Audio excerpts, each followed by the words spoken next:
I am Michelle Fox. I'm the proud principal here at Ridgecrest, and I'm really excited about this tonight because of the fact that we're starting, these open forums for parents, and we want to be responsive to whatever your needs are and be able to provide resources to help at home. So our very first Parenting During a Pandemic forum is with Jennifer Evinger, and she is here tonight. She's going to introduce herself in just a moment.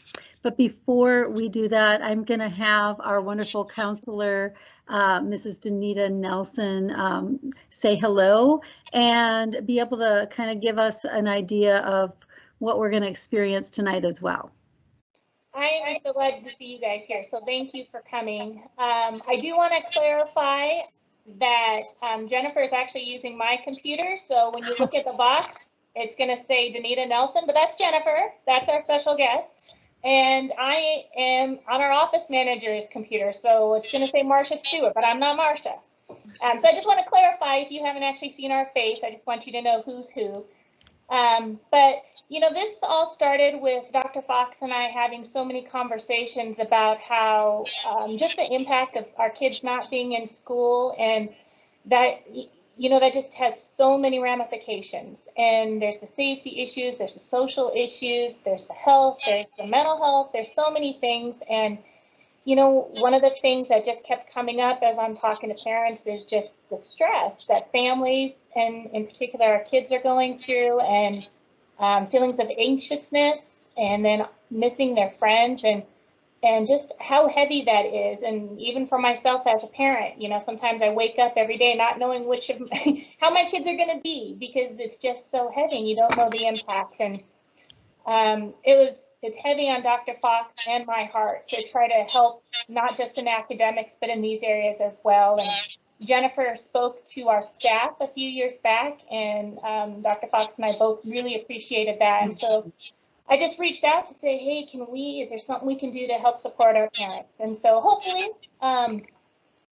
you guys will gain as much as we did when we spoke with Jennifer before. So Jennifer, I'll let you introduce yourself. I will say, parents, as we're going, if you have any questions, please feel free to type it in the chat.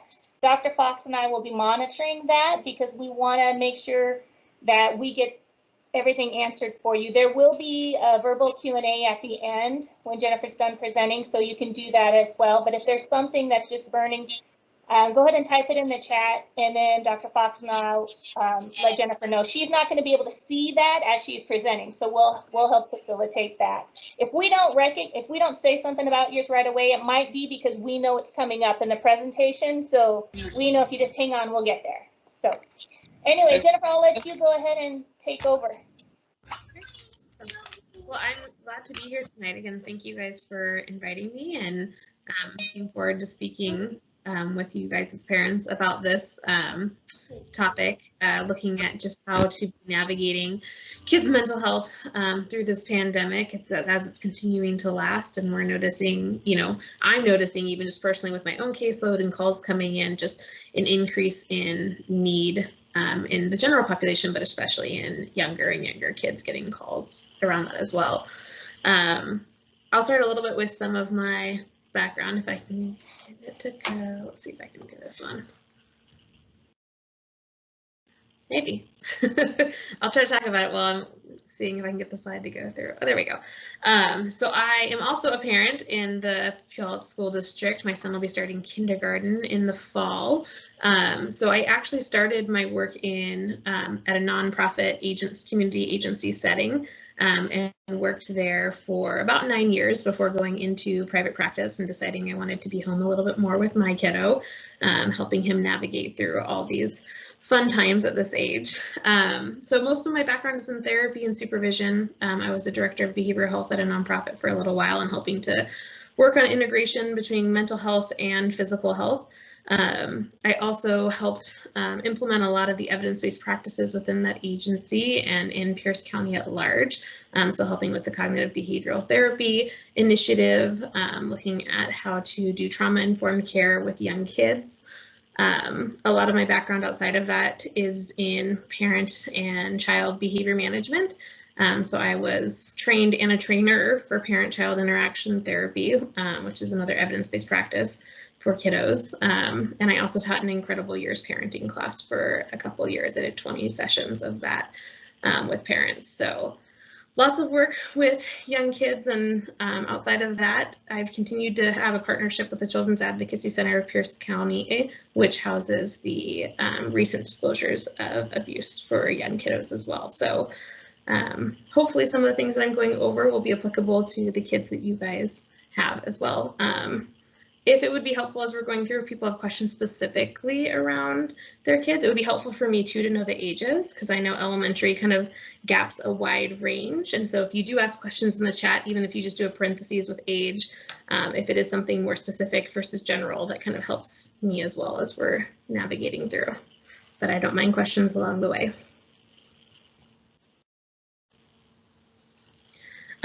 So now we're in 2021. When we first talked about doing some of the presentation, we were looking at maybe doing it in 2020, but I think it still applies.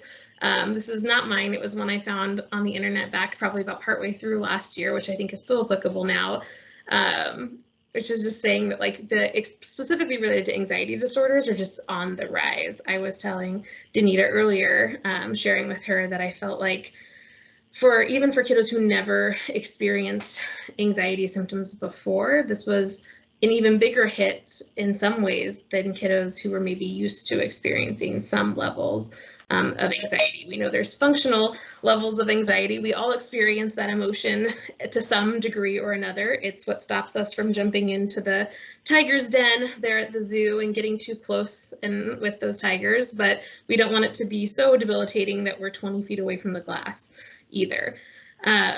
And so for kiddos who weren't experiencing any really or low levels before, going from nothing to even a 2 on a rating scale out of 10 feels like a big jump for them to experience when they don't have the skills yet to tolerate that type of emotion that they haven't experienced before or haven't had to develop that skill set before at such a young age. Versus for some kiddos maybe who were already experiencing levels at a 4 or a 5 or even higher, adding 1 or 2 levels to them felt like, yep, this is how I've been feeling for a long time. So it was an interesting shift, I felt like, this year in the rise, specifically in anxiety disorders, but obviously, especially I feel like in the last couple of months, seeing a real big rise in depression ratings as well, or talks about self-harm or just feeling isolated across the board. So right here, I use an iceberg analogy for lots of different things, but I think what parents are seeing a lot with kiddos right now is, trouble focusing in school. They're seeing increased screen time, not just in regards to the fact that now they're doing school through the computer a lot of the time, but just in general wanting to kind of zone out or play games or watch TV because they don't feel like they have a lot of access to do other things. Complaining maybe behaviors, more resistance to doing things, fighting sleep or trouble staying asleep, more meltdowns, all of those things. And when you're seeing that up above, what's really happening is a lot of anxious behaviors, fear, worry, feeling isolated, missing out from friends, boredom, lack of routine. The routine has been thrown off, although now I think they're trying to figure out what this new routine kind of looks like. Lots of uncertainty or just feeling helpless, out of control to kind of manage what's happening in their environment. And even that, for me as a parent, sometimes I have to step back, and when I see my son melting down over something and trying to think like what's underneath. What I'm seeing is a meltdown, but is he feeling some fear around something? Is he worried about something? Is he looking for some form of connection right now and doesn't know how else to ask for it? And I know for me personally as a parent, if I can try to see what's underneath, I feel like I can connect a little bit better versus feeling frustrated by the behaviors that I'm seeing up above, because I'm exhausted. I know he's exhausted. I'm sure you guys are all exhausted through this, and it's hard to have the capability to see beyond kind of that upper, portion of the iceberg there. But there's so much, if not all of those things going on underneath, kind of pushing those behaviors forward.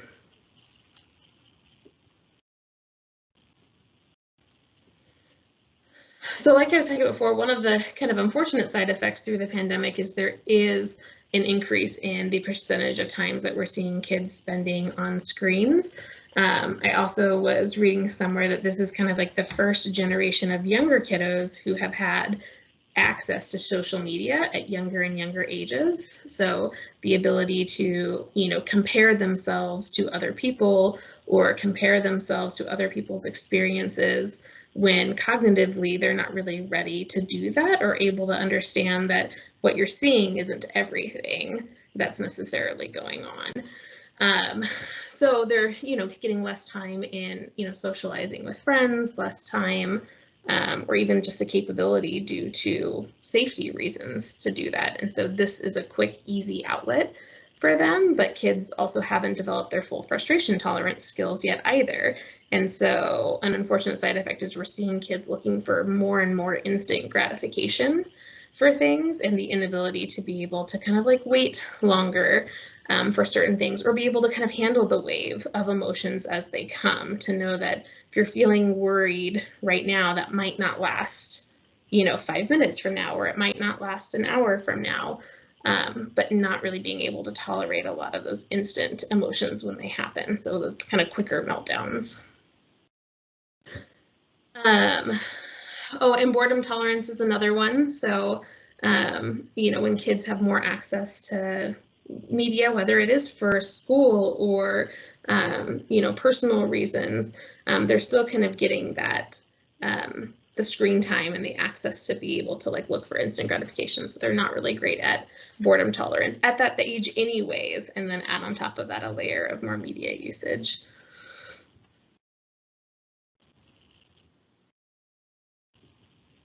So a lot, let's get these all up here, trying to come up with a lot of different strategies for families and ways that they can kind of implement at home in order to kind of counteract some of those things I'm seeing, whether it's kids feeling more anxious, depressed, boredom tolerance. If we can have as much of a routine as possible for them that's activity focused rather than time focused.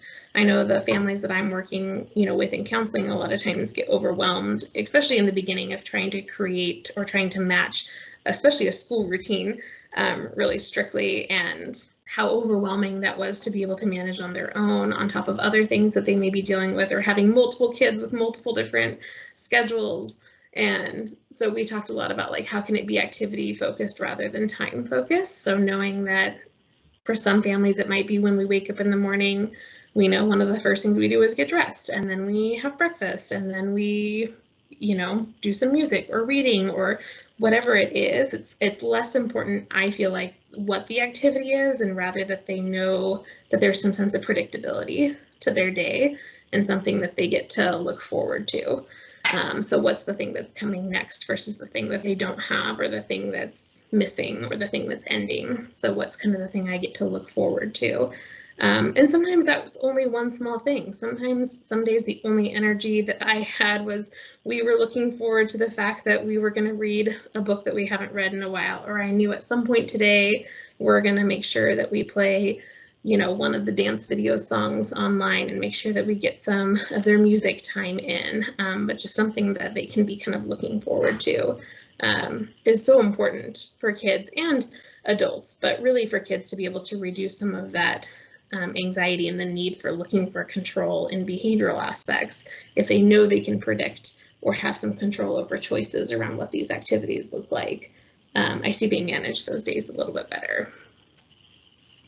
Body movement is also really important. So it could be just time outside that they're running around. It could be heavy lifting activity stuff that's really important for kids to get that out, whether that's climbing on something, whether it's trying to ride a bike, whether it's sometimes we just would put a bunch of books in a laundry basket and we're pushing it around the house and pretending that we're driving a car, and moving some imagination with body movement. But that gets all those really important internal pieces going, the dopamine and serotonin and all of those things that we need to kind of be in a good mood and kind of keep going.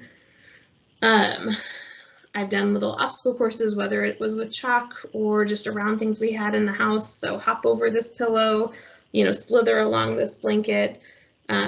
Just something that was tried to be a little bit different or something to look forward to, but also made sure the body was moving even if we couldn't get outside all the time or didn't feel safe going to a park or didn't feel comfortable going to a lot of other places where they could get a lot of that movement. Acknowledgement too for kids is huge. So sometimes it's just them knowing that we hear them and that we see that what they're experiencing. So for some kids I've done, you know, a worry time. So a consistent time I've suggested for parents for them to be able to check in and just list off all the things they're worried about so they're not holding it in their brain. Some kids I've done like worry boxes where they decorated a little tissue box or another little like cardboard box or an empty Amazon box that just write down or draw a picture of the things they're worried about that you guys can come back to later and talk about, but just a space that's safe to acknowledge the things that are making them feel anxious or are making them feel worried, to know that they feel heard with those things. Dinner, high and low, was a strategy I've seen a lot of families, you know, use. What was your high of the day? What was your low of the day? Parents sharing theirs too in an age-appropriate way. To be able to model that it's okay to experience not just the good emotions, that it is normal for us to feel anxious about something or stressed about something or frustrated about something, but that it doesn't mean it's a bad day. So for our younger kids in concrete thinking mode, they see things so one way or another, and it's helpful for us to be modeling for them that one does not equal out the other thing, that if we made a mistake today, or if we felt scared today, or if we had some panic today, that it didn't mean it was a bad day. It just meant that we had a hard time, but then how did we work through that?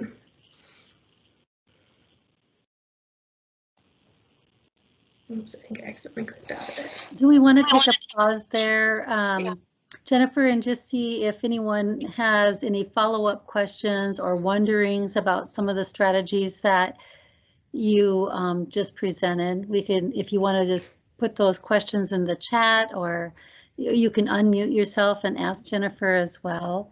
Or maybe you're making a connection with one of the things that she's talking about and want to share an example. We really want this to be an opportunity to interact with you as well. So feel free to ask away or just share.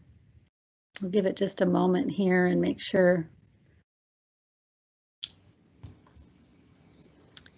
I have a question. This is Krista. Nice to see everybody. I just was wondering, you know, how to incorporate these strategies, because I do sometimes let my kids have more screen time when they're done with school, but I work from home when they're here.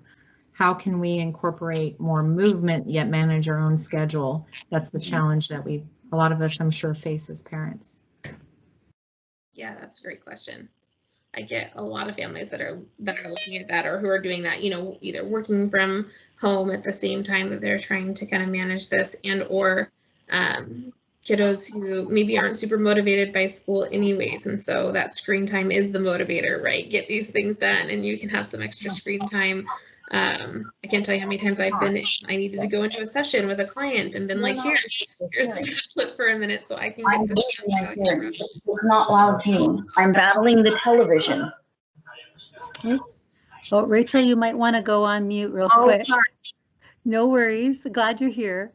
Go turn the volume down.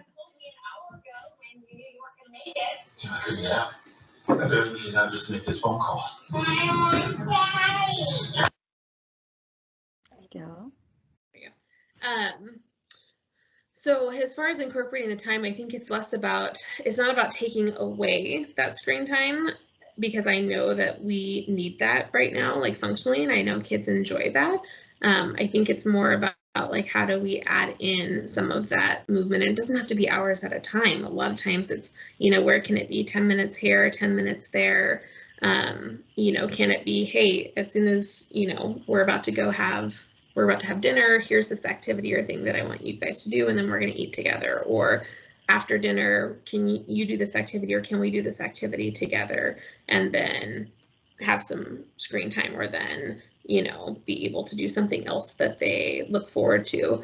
a lot of the times I think the body movement, depending on the kiddo, doesn't take too much incentive to get them to do if they see it is not a chore. So if I don't set it up in combination with like a really big, reward, if you do this, then I'll get this, you'll get this thing. It feels like less work to them. So can we find some, or incorporating what they do enjoy? If they already enjoy the screen time, can we have a couple minutes where we pull up, some of the kids yoga videos or kids dance songs? My son's younger, so he really likes like the floor, I think it's called like The Floor is Lava, the freeze dance song, things like that he'll do on his own and be looking up, but he thinks it's cool because he's pulling up, a YouTube song up on the TV. But it gets his body moving and gets him active there while I'm cooking dinner. So I know as parents is trying to find ways to optimize that time to where we're not trying to figure out what more do I need to give or put in there when you guys probably all already feel really stretched thin. So I would say as much as you can incorporate with something you're already doing, or can they help with certain dinner portions and music's playing and they're dancing around while they're helping, or I don't know if that helps answer that question, but I'm often thinking about how can I incorporate some of this stuff into my already established routine. Yeah, it does. I think I get challenged with, like recess time when they're at home and let's get moving or go outside, and they're just not really motivated to move.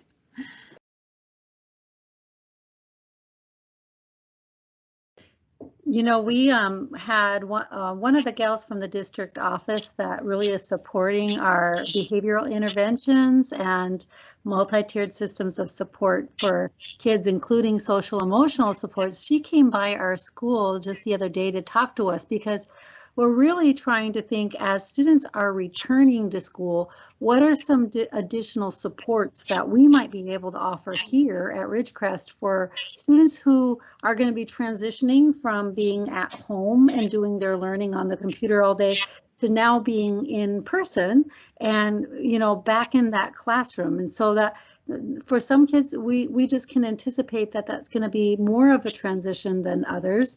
But one of the things she shared, and I'm really excited to set something like this up, and a strategy similar to what Jennifer is sharing, was one school did what they call power ups. I believe that's what it was called. Danita, correct me if I'm wrong. But something like this where kids would be able to, spin a wheel with different options for movement and incorporate movement breaks in. And so they had scheduled those times in the student's schedule, and they would just go and spin a wheel, and then the student would be, whatever it landed on, they could go to that area where maybe they were moving something from one area to another. Maybe they were watering a plant, maybe they were feeding the fish, but whatever they happened to spin it to would be something that they would incorporate movement that way. But so I'm excited that we're going to be able to do this for some of the kids that might need some extra movement built into their day. But Jennifer, is that kind of what we're talking about here, just in terms of increasing the movement? It could be scheduled, it could just be something that you do when it works into your schedule, right? Yeah, I don't want it to be kind of a huge extra thing, although I think that the movement is important. I also want it to be something that, is fun and enjoyable for kiddos. It doesn't have to be seen as like this big, like I need you to go ride your bike or run around, for 30 minutes. Sometimes we've even done, we're going to go up and brush our teeth, pick an animal. And, sometimes my son's like a frog. I'm like, all right, then you're going to hop like a frog all the way up the stairs. Let's see how fast you can do it. I'm going to time you. Like, can you beat the timer? He's a pretty competitive kid. So I also would say playing on, your kid's interests and strengths, and how can you get them engaged in that kind of activity. I'm not a big yoga person, but my son loves the YouTube Kids Yoga One series that he'll watch where they're like telling a story basically while it's happening. So there's one on Sonic the Hedgehog, and so he's running as fast as he can like Sonic, but he's like listening to the story while he's doing it. So he doesn't see it as I'm getting, exercise or doing my recess time. He thinks he's getting to watch YouTube, which he thinks is a pretty special treat.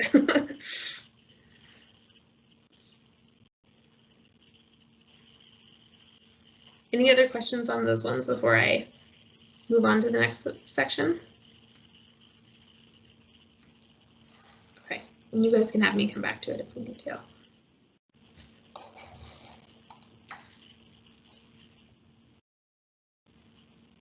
Here, I just told you, Danita, I didn't need help, and now I don't know if I can get it to go. There we go. So I put up behavioral activation up there because I feel like that is different than body movement. So when I'm talking about behavioral activation specifically for mood, I'm just talking about changing up the environment a lot of times. So if kids are getting really frustrated with something that's happening, or if they're feeling really anxious about something, sometimes it can make a really big difference just to up and move to another, space, whether it's if I'm sitting at a desk and I just get up for a minute to go grab a glass of water, even if I end up coming back, or I end up stepping outside for a minute to take something out or go walk to get the mail, or if I'm in, this one room and then I step into the kitchen for a moment, just breaking up the space and the environment that was part of the trigger for that emotional experience can be really helpful for kids. Kids at this age oftentimes also benefit from redirection, and they're pretty easily distracted by other things. So kind of moving to another space, seeing other scenery can be kind of a redirection for that emotional experience for them as well. So if they're in the middle of a full meltdown, I wouldn't say to pick them up and move them to another space right away. That might not be the time to do it, but kind of more preventatively, if I can see that, kind of increase or rise happening, why don't we come over here for a minute, or hey, I saw that, I saw I had some snacks over on the counter. Why don't we go grab a snack, and then, we'll come back and sit down. So that's one that I like to look at, how are we doing that, or how can we implement that with our kids? What we're saying or what they're hearing out loud is also really important. Even if we don't think that they're listening, kids are listening. They're absorbing everything, and usually more often than not, they're listening in the times that we don't want them to be. We step in another room and close the door to have a phone conversation about something, and they're like, "Oh, my parents left the room. I'm gonna go follow and see what's going on." It kind of follows the same trick of my kiddo can be self-entertained just fine until I get on a phone call, and then he's right there at my leg asking me for something that he needs right then and there. So just being mindful about what are we talking about, how are we talking about it, because they are such sponges at this age and wanting to absorb, words like anxiety, even just absorbing that word about being anxious or depressed, or fear about things, or panic. If they're hearing a lot of those words, they're more likely to kind of use those words or attach them to different experiences, maybe in a different way, or seeing it as problematic versus a normal emotion that they might experience and be able to kind of work through. Exposure is really important for kiddos at this age, so finding opportunities to practice low risk exposures for them. So if they are anxious about things going on with the pandemic, whether it's social, worries, or worries about being sick, I'm not saying take them out without a mask and say, let's see what happens.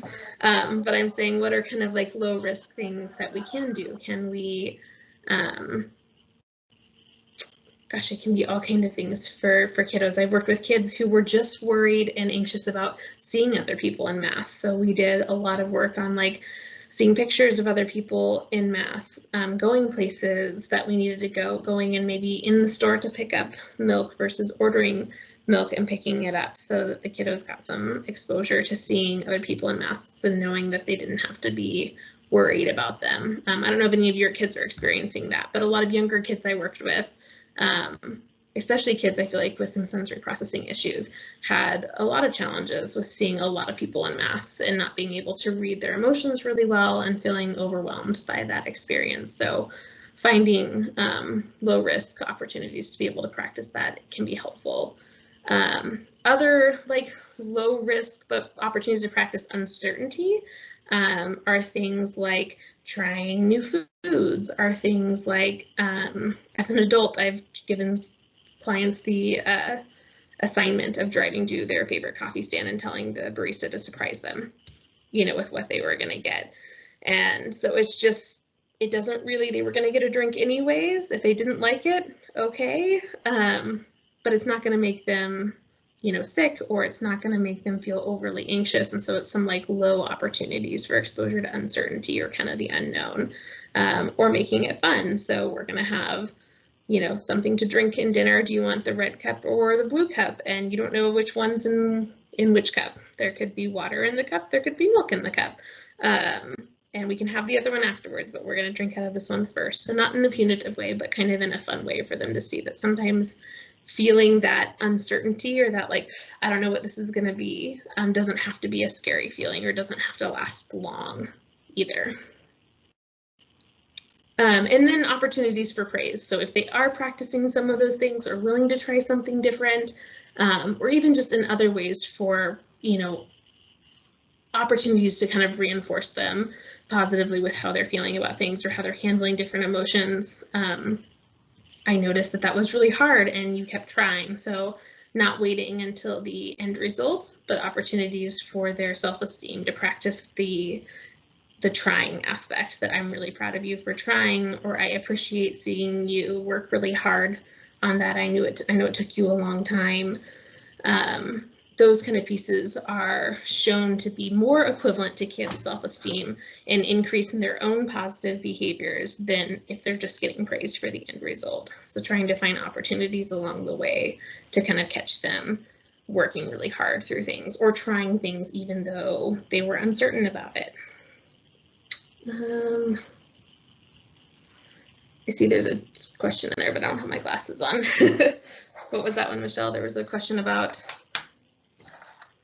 Do you see that? Okay, yep, I can read it for you. Okay. Do you have any links for movement for kids, yoga, dance, something to help them move? She said that she'd like to have something for them to do while she's at work. So maybe some suggestions for those kinds of things.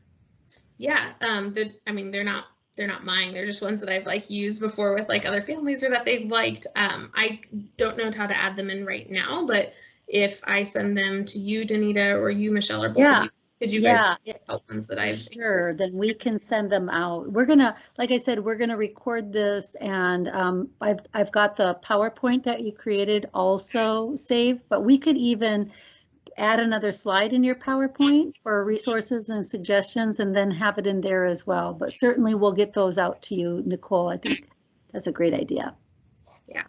Yeah, because sometimes I know it's easy, it's better than having to search it up yourself, right? What are ones that other families have already used or liked, and starting there and kind of finding something that fits your kid's preference. I know I happen to know that Michelle Foss, who was teaching here at our building last year, she turned me on to cosmic yoga for my granddaughter. I don't know if you've ever heard of cosmic yoga, but she's great. Yep, that's the one that had, when I said the Sonic story, she's the cosmic yoga is the one that does that. There's a few others I've seen, but my son loves her accent and just thinks she's super engaging, and she tells a story the whole time. So there's different themes, but she's just on YouTube. Yeah, I think it's just called Cosmic Yoga. So it's nice to have a free resource like that to be able to link onto and have kids be able to try that. I remember being super skeptical at first because I was like, my son's super energetic, and I was like, I don't know how anybody's going to get him to sit still and do yoga, but it wasn't yoga like I was thinking. There was lots of body movement and fun and trying to kind of match up what was happening on the screen. So, perfect.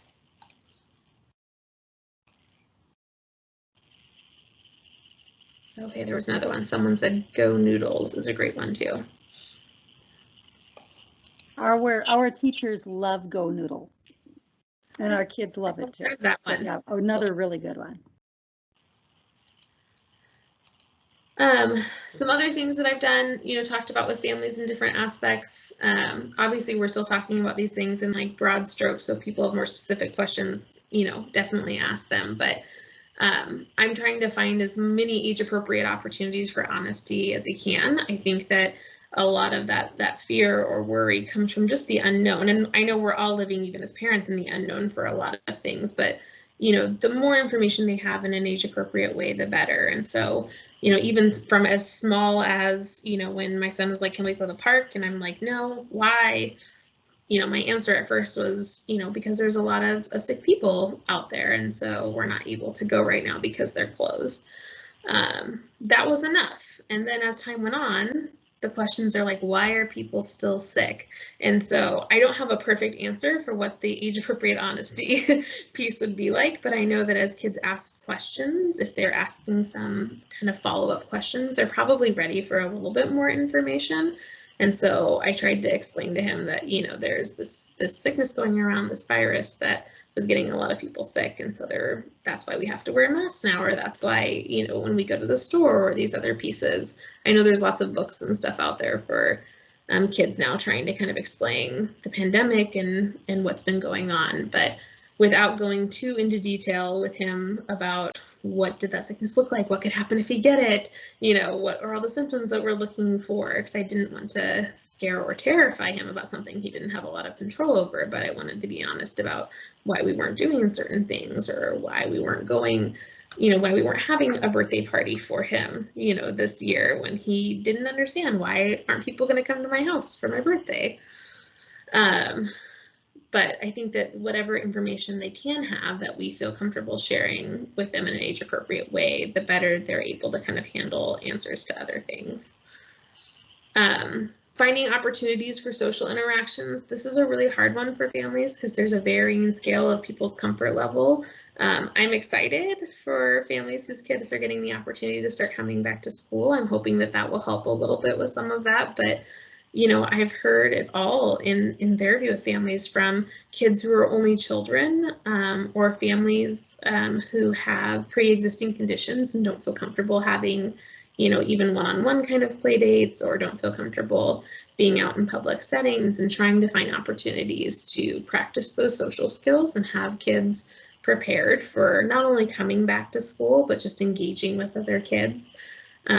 I knew that we needed to kind of bump that up a little bit more when my son started calling people, he just calls them humans. And so I remember the first time we went to go do something at a store for a while in the beginning of the pandemic, and he was like, are we going to see other humans?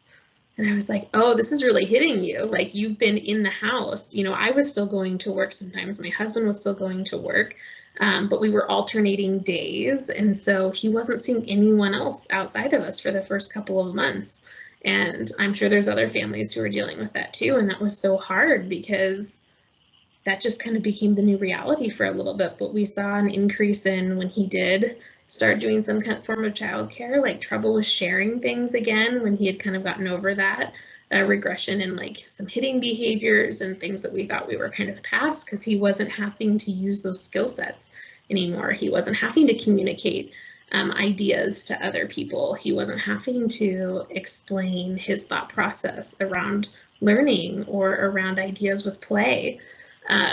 So if parents have the opportunity, if they don't have other siblings that they can be practicing with, finding ways to practice social interactions with kids. I don't know about you guys, but my son's an only child, and it was so easy sometimes when we were playing games to just, you know, let him win. Or if he wanted to be the blue character, I don't care which character I am, so sure, you can be blue.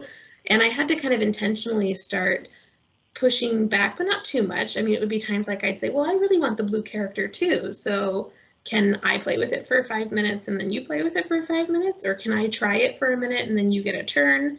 I'm trying to model more what other kids might interact with him like, so he didn't feel like it was just his way for how to play.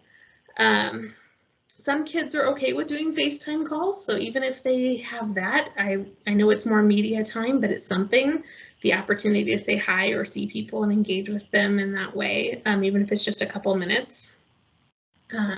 If they do have siblings, finding games that kind of encourage that social dynamics and social play, or taking turns, or having to compromise and problem solve. We can talk more about those things too if people have ideas or have questions or ideas on games or other ways to practice those social interactions.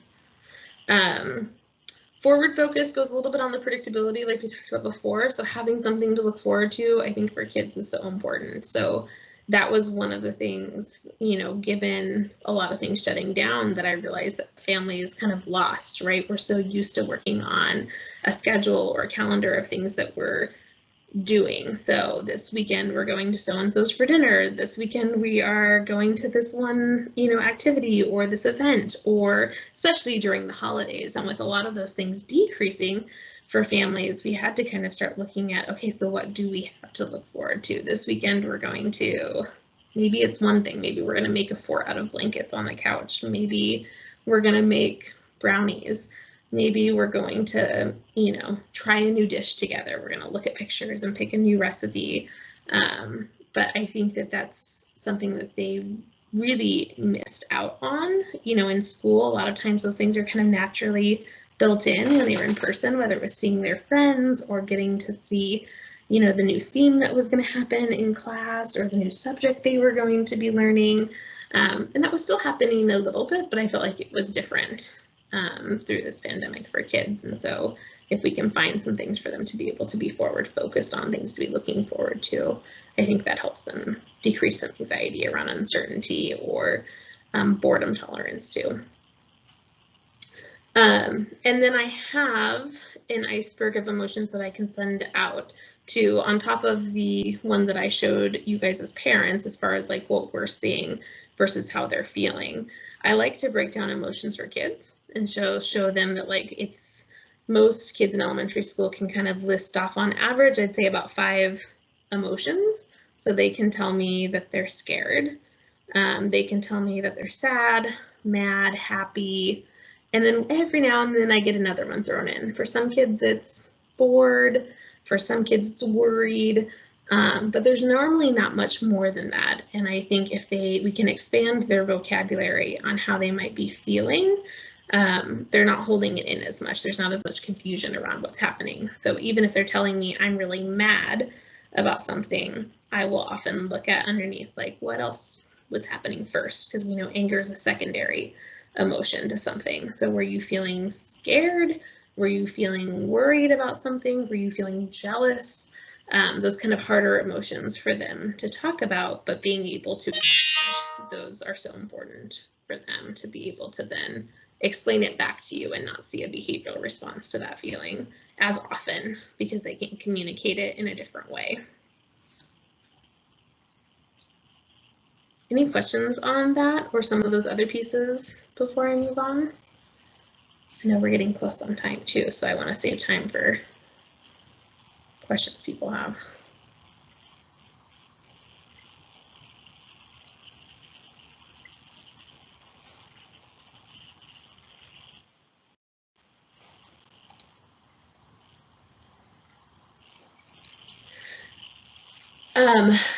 The other thing I look at with kids, it's so early for them to fully understand this concept, but I think it's a good one to start introducing at younger age, is different thought corrections for them, more helpful thoughts. So their go-to might be, it's impossible for me to stop worrying, but looking at what other words can replace it. Is it just difficult? Is it possible?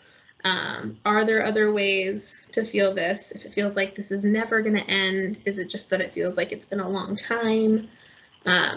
If it feels like, you know, they say things like, well, I always have a hard time with this. It's like, well, we often have a hard time during lunch. Maybe we need to change up when lunchtime is or what we're having for lunch, or we often maybe feel tired towards the end of the night. So just kind of changing some of those more extreme words for them that we're hearing. My son's new favorite one is hate. So he thinks he hates everything. You know, when he gets mad, I hate eating dinner. And I'm like, you're just really frustrated that we don't get to play games anymore because it's time for dinner, huh? And so trying to kind of replace it with what is he actually feeling in that moment, or what other thing would be more helpful for us to work through that experience. I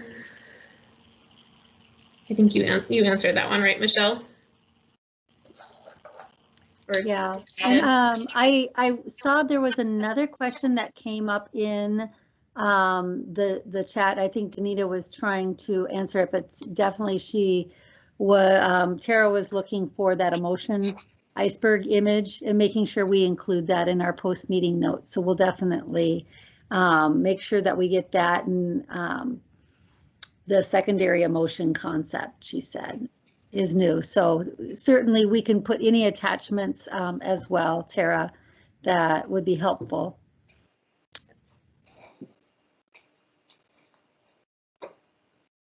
Here, Evinger was another one that I just found on the internet, because I think kids are so visual oftentimes that it's not just what I'm saying, but can I have them see or point to something?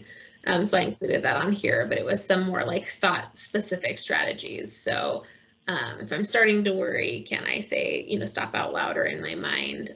Can I, you know, snap my fingers? And the reason why it gives that one or other ones like that is because it's kind of a quick kind of like pattern changing piece. If I'm in the middle of thinking one way, it's a nice distraction over to something else, whether it's music, you know, snapping fingers, moving my leg, doing something different to kind of change up the course of thought.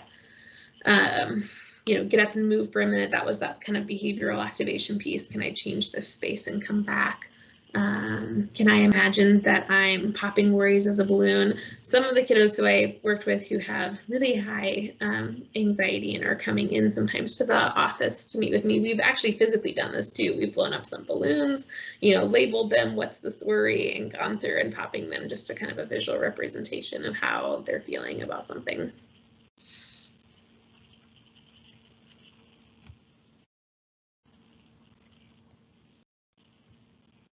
So here's some of the things that I recommend, you know, parents to look for when they're considering whether or not it's time to kind of reach out to a professional or seek other kinds of services. You know, are they seeing their kid isolating in their room a lot of the time, or isolating away from the family when they're presented the opportunity to be with people? So I get that sometimes I'm, you know, working from home where you guys are, and they need to be in another room for quiet reasons, but when they have the opportunity to kind of socialize, and they're still choosing to continually isolate even when we're trying to engage them to come out. So not wanting to engage when presented with a social opportunity. So not just, you know, if someone's asking to play a game or somebody's asking to do something that they normally enjoy and they're not wanting to engage in activities that they typically would like to engage in. If you see new fears or avoidance of activities, sometimes they don't seem to even make sense to a lot of families where some of them come from. I've heard of all kinds since the pandemic happened, and a lot of them not even related to health stuff. So fears around, one of the kids I worked with, it was fears around frogs. All of a sudden, worry about being near frogs or hearing frogs. Sometimes it is things related to health. So new fears that they didn't have before, worries about getting sick, or worries about not seeing certain people, worries about people liking them or not liking them, wanting to be their friends.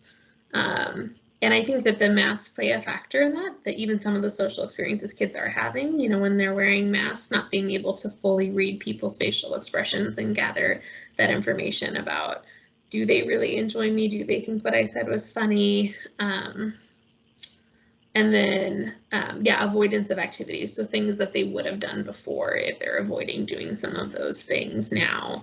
They used to be fine sleeping in their room, and now they don't want to. They used to be fine sleeping in the dark, and now they want a light on all the time, and there's a lot of fear around that. They don't want to go in certain rooms, or they don't want to go to certain places. So looking for a change in avoidance of activities would be another one. So difficulty regulating emotions even with help. I've worked with families who they noticed their kids started, even if they would offer to like give them a hug or to sit with them or try to help them breathe, we're still having difficulty time regulating their emotions even when they were offered help. Or changes in mood that have lasted for weeks or longer. So if you see a real deviation from their baseline mood or their baseline behavior, that would be another indicator. And for some kids, it's just unexplained physical symptoms. So reporting a lot of headaches, stomach aches, you know, reporting, you know, different pains. Although some of that's also related to like growing or other things, I wouldn't say ignore it or think it's all just mental health, but more of like this, it's unexplained symptoms that are happening, or you're noticing them in combination with other kind of anxious behaviors. Oh, or nightmares or trouble sleeping. I've seen a lot of kids kind of start to struggle with sleep.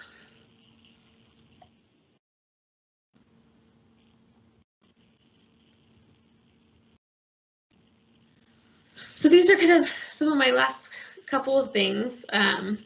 I don't know about you guys, but I feel like no matter what I'm doing, that there's not a right choice sometimes, that I'm picking between one choice or another.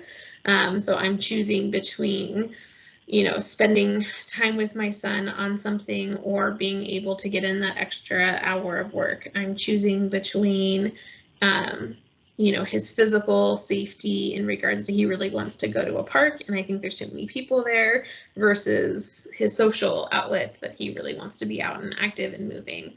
I'm hearing that a lot from parents, is that they feel like every choice that they make, that there is something that they're losing in the choice that they made, or something that's missing, or that they're making the wrong choice. It just feels like there's not the right one right now.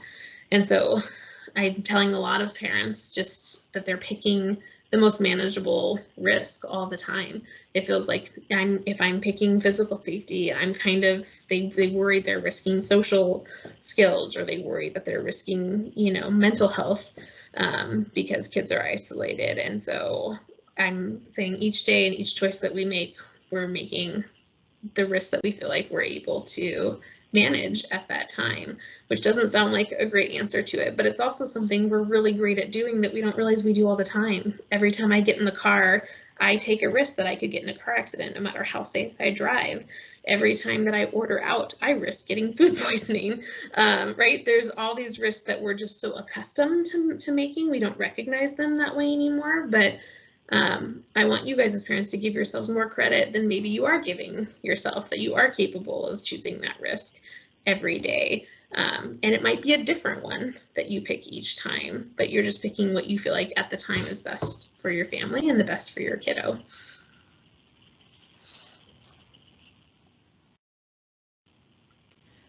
I did add in there some community resources outside of, I know Danita had some that she was going to add and send out as well, outside of some of like the community agencies for mental health.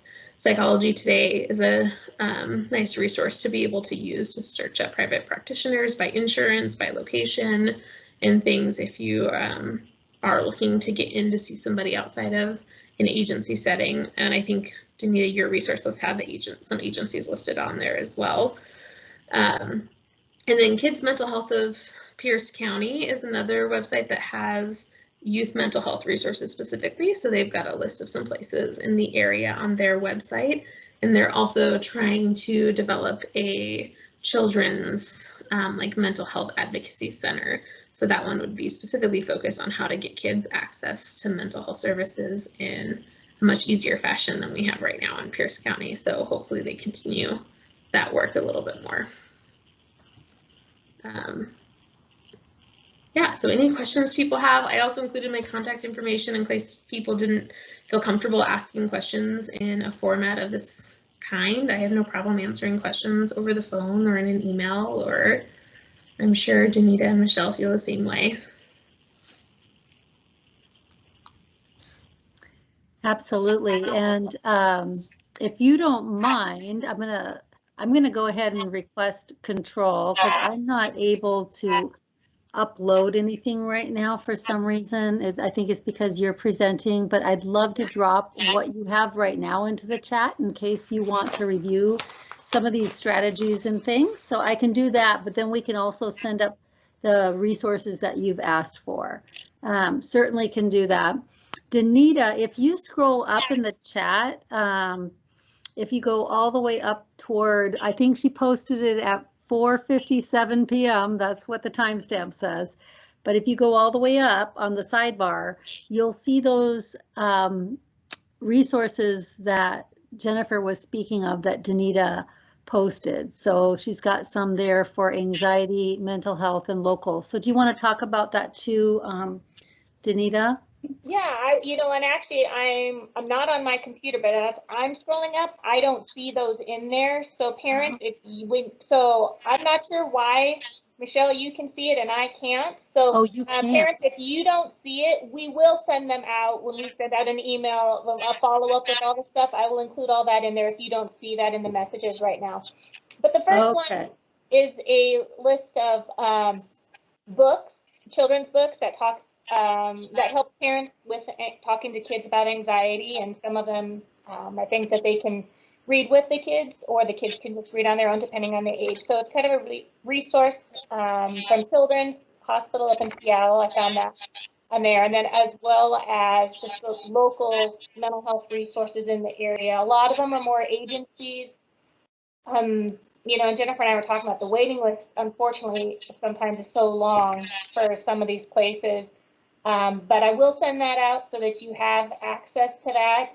But 411 is a number you can call sometimes to get some help. And then also that Psychology Today website that Jennifer had on hers as well is a great resource, because you can really fine tune what you're looking for, the area, like she said, like the insurances they take, all those things. So that's a great resource. So all of those are listed in there. And then I also included one that we send out with the district that also has some like crisis line numbers and things like that as well, just in case you're ever in a situation you feel like you need a hotline number. So I will put all of those in there, and we'll get those sent out as well. It looks like Lizzie Herrera is with us as well. Many of you remember Lizzie. She was a second grade teacher here and did her student teaching in third grade, and very important member of our staff, but she is now a technology TOSA. So she's actually been able to download those, Danita, and put them in the chat. Thanks, Lizzie. Yeah, so she's on it. Oh, okay, so it's like it's been shared with permissions for anyone within the company. So you want to make sure when you share that link, Danita, can you select anyone can view? Okay, I'll send those out. And then we send them. Okay. Okay. And we can download them as PDFs and attach them to an email too. Yeah, I do happen to have the participant list here, so certainly we can get those out to folks that way. And then you don't have to worry about logging in too. What other questions might you have tonight, or wonderings, maybe things that didn't even get addressed, but something that's pressing, that's really been weighing heavy on your mind lately, and you're just perplexed with? If you want to stay on longer, we certainly are able to take any of those questions or maybe address some of those concerns. Just unmute yourself and feel free to ask away.